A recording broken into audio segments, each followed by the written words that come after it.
Baik, Assalamualaikum warahmatullahi wabarakatuh. Perkenalkan, nama saya Sri Ananda dari kelas 12 MIPA 3 yang bertempat di SMA Negeri 1 Samaturu. Pada kesempatan kali ini saya akan membawakan materi dari mata pelajaran matematika wajib, yakni materi peluang. Adapun video pembelajaran ini saya buat guna memenuhi tugas praktikum yang telah diberikan oleh Bapak Tahmil SPD. Baiklah teman-teman, pada kesempatan kali ini kita akan membahas materi peluang. Nah, materi peluang ini kita akan membahas 4 pokok pembahasan, yakni yang pertama faktorial, kedua permutasi, ketiga kombinasi, dan yang keempat yakni ruang sampel suatu percobaan. Nah, materi ini kita akan bahas satu persatu. Silahkan perhatikan baik-baik video pembelajarannya. Baiklah, yang pertama yang akan kita bahas yakni materi faktorial. Dalam matematika itu sendiri, faktorial dari bilangan asli n adalah hasil perkalian antara bilangan bulat positif yang kurang dari 1 atau sama dengan n. Faktorial ditulis sebagai n tanda seru atau kita biasa sebut dengan n faktorial.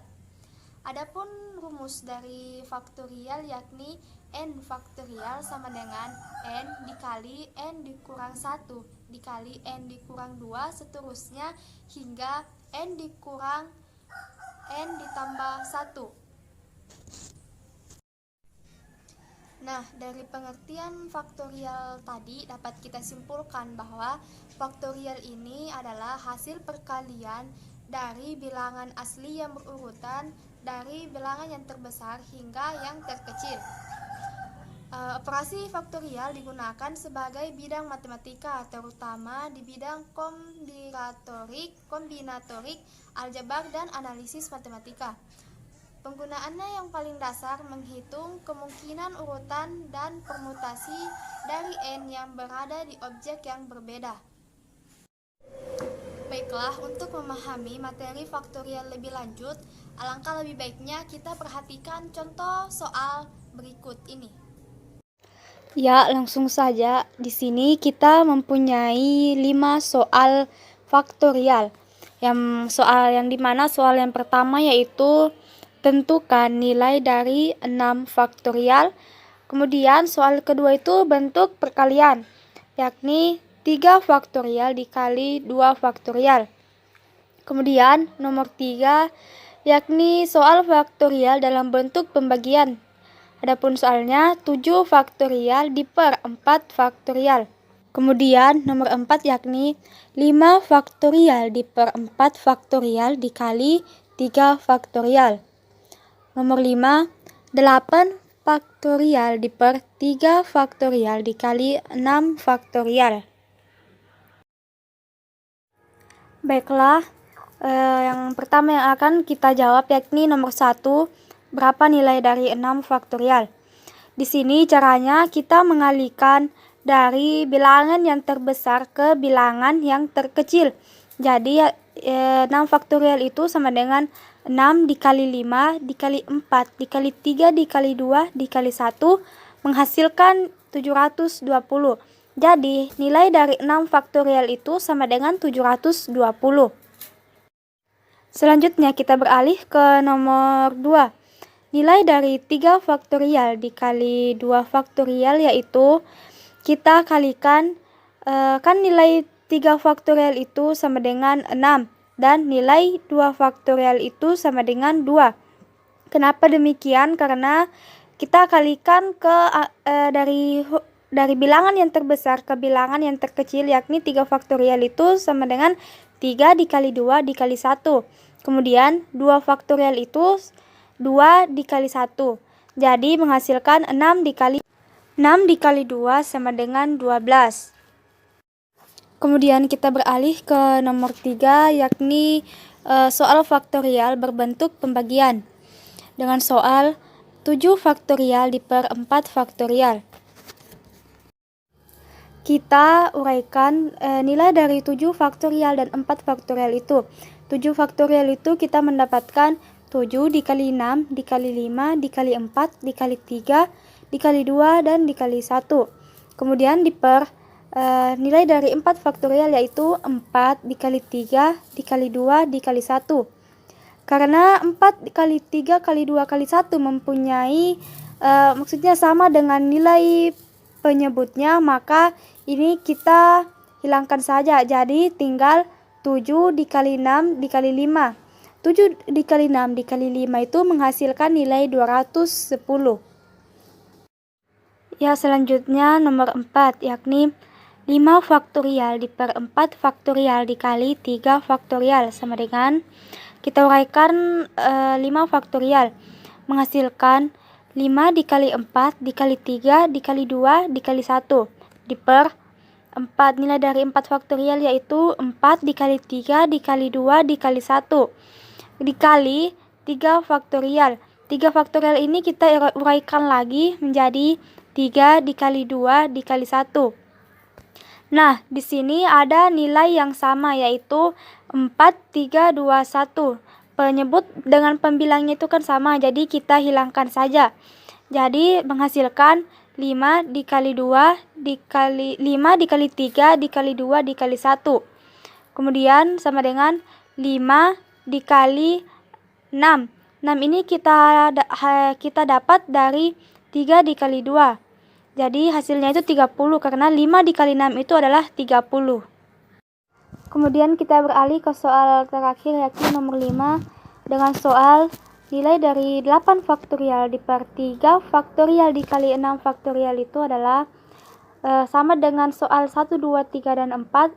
Caranya ya sama saja, sehingga kita mendapat nilai 8 dikali 7 diper 6. 8 kali 7 diper 6 sehingga menghasilkan nilai 28. Baiklah, kita beralih ke materi yang kedua yakni permutasi. Adapun dalam materi permutasi ini merupakan salah satu materi peluang yang membahas mengenai penyusunan ke objek dari n objek yang tersedia dengan cara memperhatikan urutannya. Dapat dikatakan bahwa permutasi adalah susunan unsur yang berbeda yang dibentuk dari n unsur diambil dari n unsur atau sebagian unsur. Adapun rumus dari permutasi yakni permutasi R unsur dari n unsur sama dengan n faktorial diper n dikurang R faktorial. Baiklah, guna memperdalam materi kita tentang permutasi, kita akan membahas beberapa soal mengenai permutasi. Adapun soal yang pertama yaitu berapakah nilai permutasi dari 4 unsur dari berapakah nilai permutasi dari 3 unsur dari 5 unsur. Di sini tuh bukan 4 ya teman-teman, tetapi 3. Di sini ada 4 jawaban yakni 60, 80, 20, dan 22. Kita beralih ke pembahasan. Rumusnya kan permutasi R unsur dari N unsur. R-nya di sini itu adalah 3 dan N-nya itu adalah 5. Kemudian kita uraikan faktorial dari 5 itu 5 dikali 4 dikali 2. Di sini kita berhenti di angka 2 saja karena di bawahnya itu kan juga ada 2. 5 dikali 4 dikali 3 dikali 2 diper 2. 2 ini kita dapat dari 5 dikurang 3 faktorial menghasilkan 2 faktorial. Kemudian 2 faktorial ini habis, jadi tinggal 5 dikali 4 dikali 3 menghasilkan 60. Jadi jawabannya itu adalah A, yakni 60. Nah, sekarang kita beralih lagi ke soal permutasi yang kedua ya, yakni dengan soal 4 pejabat yang diundang datang secara sendiri-sendiri atau tidak bersamaan. Adapun pertanyaannya, banyak cara kedatangan keempat pejabat adalah sebesar. Di sini ada 4 pilihan, yakni bagian A itu adalah 4, B 8, C 18, dan bagian D itu 12. Kemudian kita bahas bersama-sama ya. Yang diketahui yakni N adalah 4 yang menyatakan jumlah pejabat yang diundang. Kemudian R adalah 1 yang menyatakan datang secara sendiri-sendiri. Sehingga kita kasih masuk dalam rumusnya yaitu permutasi R unsur dari N unsur. R-nya itu adalah 1. Sedangkan N-nya itu adalah 4. Jadi N faktorial diper N dikurang R faktorial adalah 4 faktorial diper 4 dikurang 1 faktorial. Karena 4 dikurang 1 faktorial itu adalah 3 faktorial, sehingga yang di atas itu 4 faktorial itu kita sampai ke angka 3 saja, yakni 4 dikali 3 faktorial diper 3 faktorial. 3 ini habis sehingga tinggal 4. Jadi hasilnya itu adalah 4. Jawabannya itu bagian A, yakni 4. Jadi banyak cara kedatangan keempat pejabat tersebut adalah dengan 4 cara. Kemudian kita beralih lagi ke soal yang ketiga, yakni soalnya sebuah sekolah akan menyusun tim olahraga yang terdiri dari 5 orang siswa yang akan dicalonkan untuk menjadi pemain. Namun, hanya 3 orang yang boleh menjadi pemain utama. Tentukan banyak cara yang bisa dipakai untuk memilih para pemain utama tersebut. Di sini ada 4 pilihan, yakni bagian A itu 60, bagian B 20, bagian C 90, dan bagian D 12. Sekarang kita jawab soalnya. Sama dengan soal yang tadi, kita menggunakan rumus permutasi, yakni permutasi dari R unsur dari N unsur. Di sini diketahui itu N-nya itu adalah 5, yakni yang menyatakan jumlah siswa yang akan dicalonkan dalam tim olahraga. Adapun R-nya itu adalah 3 orang yang menyatakan jumlah siswa yang hanya boleh jadi pemain utama. Kemudian kita kasih masuk dalam rumus permutasi, yaitu permutasi dari 3 unsur dari 5 unsur. N faktorialnya itu adalah 5 diper 5 dikurang 3. 5 dikurang 3 faktorial. Jadi menghasilkan 5 dikali 4 dikali 3 dikali 2 faktorial diper 2 faktorial. 2 faktorial ini kita dapat dari 5 dikurang 3 sama dengan 2 faktorial. Nah, di sini kan 2-nya itu kan habis. Jadi tinggal tersisa 5 dikali 4 dikali 3. 5 dikali 4 dikali 3 itu kan hasilnya adalah 60. Jadi otomatis jawabannya itu adalah bagian A, yakni 60.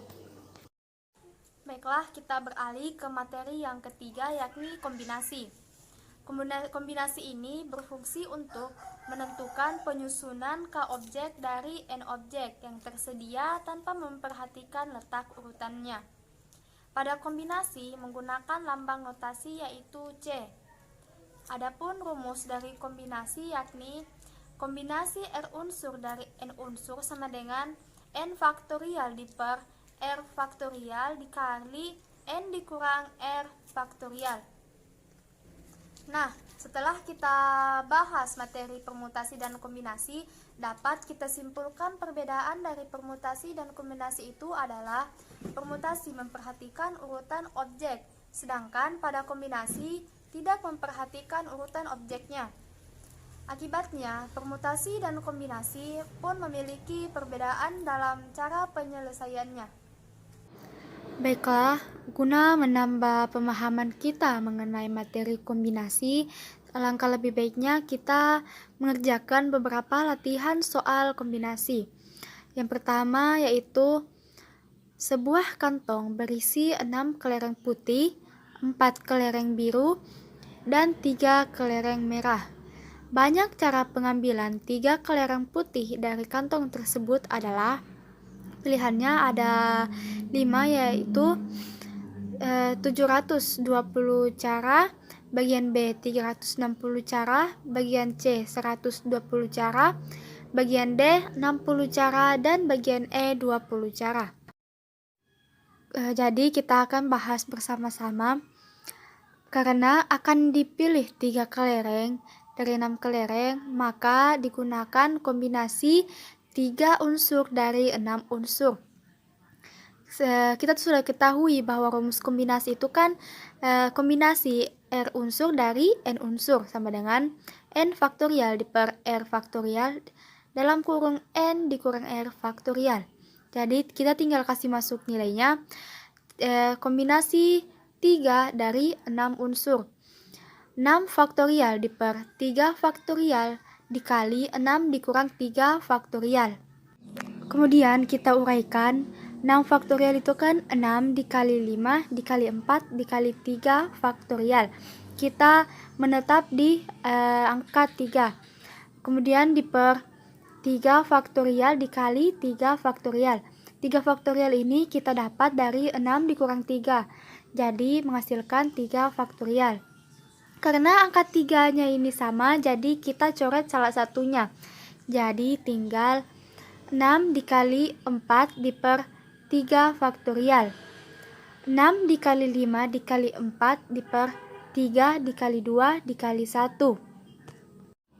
6 dikali 5 kan 30. Jadi dikali 30 dikali 4 itu kan 120. Kemudian diper 3 kali 2. 3 kali 2 kan 6. Jadi otomatis 100 per 6 atau 120 dibagi 6 itu hasilnya adalah 20. Jadi banyak kombinasi warna yang dihasilkan adalah 20 cara. Nah, sekarang kita beralih ke soal yang kedua, yakni pada sebuah lingkaran terdapat 8 titik yang berbeda.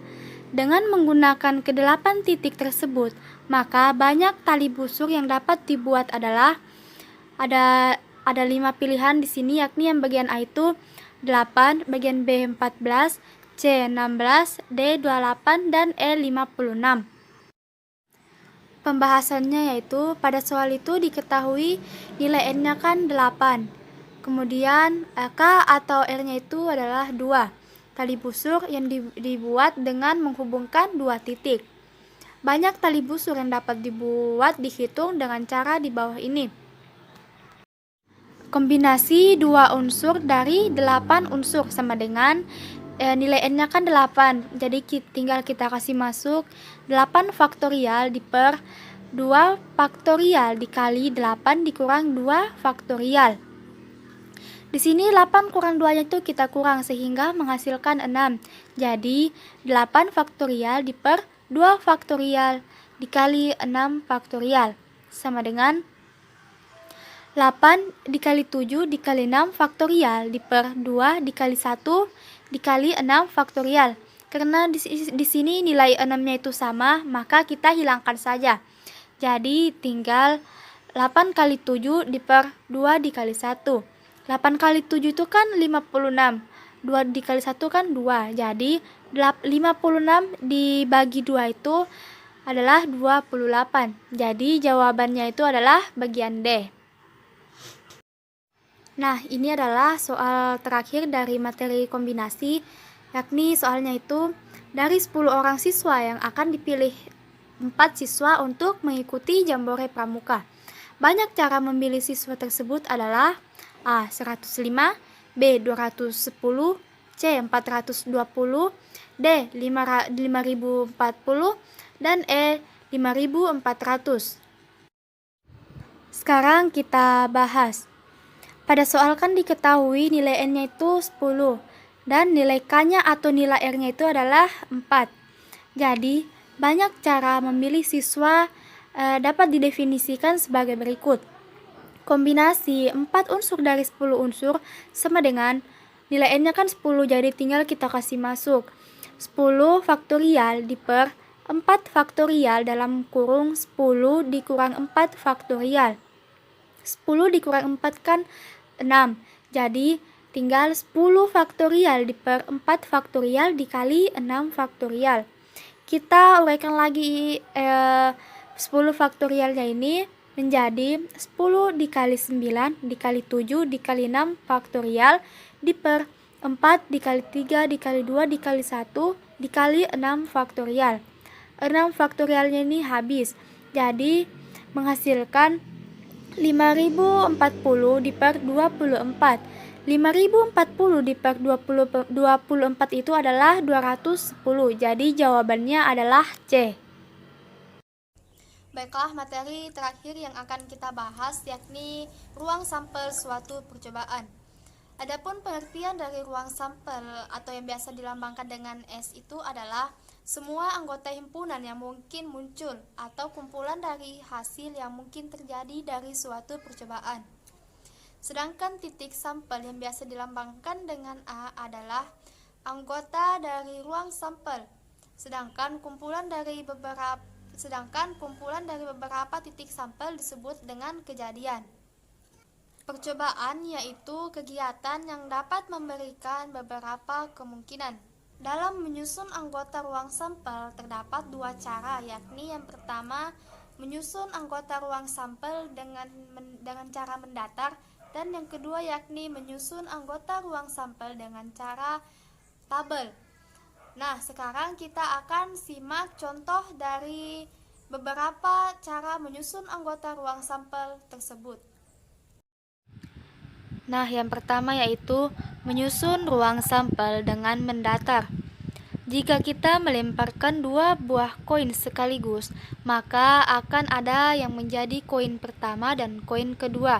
Misalkan, koin pertama yang muncul yaitu angka atau A, dan koin kedua yang muncul gambar atau G.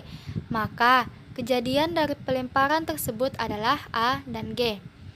Semua hasil yang mungkin terjadi dari percobaan tersebut adalah AG, GA, AA, dan GG. Dengan demikian diperoleh ruang sampel yaitu AG, GA, AA, dan GG. Titik sampel AG, GA, AA, dan GG. Kemudian kejadiannya yaitu AG, GA, AA, atau GG. Kemudian yang kedua yaitu menyusun anggota sampel dengan tabel. Jika kita melemparkan dua dadu sekaligus, maka pada masing-masing dadu akan ada 6 kemungkinan kejadian yang muncul, yaitu mata dadu 1, 2, 3, 4, 5, dan 6. Jika kita susun dalam sebuah tabel, maka dapat dihasilkan hasil seperti gambar yang di samping. Sehingga kita dapat banyak anggota ruang sampel atau NS-nya yaitu 36. Baiklah, mungkin itu saja materi video pembelajaran tentang peluang yang bisa saya sampaikan. Kurang dan lebihnya mohon dimaafkan. Wassalamualaikum warahmatullahi wabarakatuh.